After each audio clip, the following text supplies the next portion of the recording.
Det næste vi skal til at kigge på, det er breadboards. Vi har 2 forskellige typer breadboards.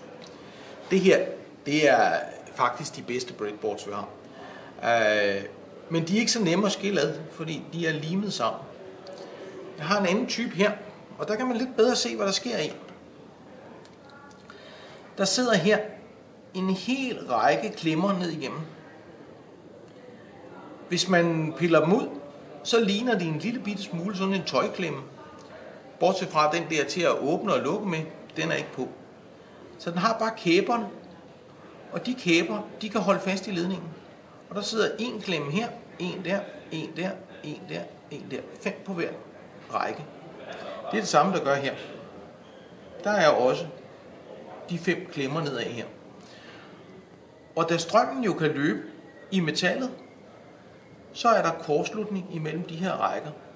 Og det vil sige, at hvis jeg sætter en komponent i her, og en komponent i der, så er benene forbundet med hinanden. Ude i siden her, der er de forbundet hele vejen ned. Og det vil sige, at hvis jeg sætter en komponent i der, og en komponent i der, så er de forbundet med hinanden. Den her type breadboard, der er der kun én ledning i siden. Men her, på den her type breadboard, der er 2 ledninger der, en minus og en plus, 2 ledninger her, en minus og en plus. Den blå ledning bruger vi som minus, og fra den, der sætter vi blå ledninger ud i bordet.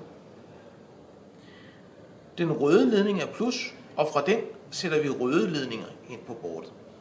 Det bliver meget, meget nemmere at fejlsøge, hvis vi bruger den rigtige farvekode.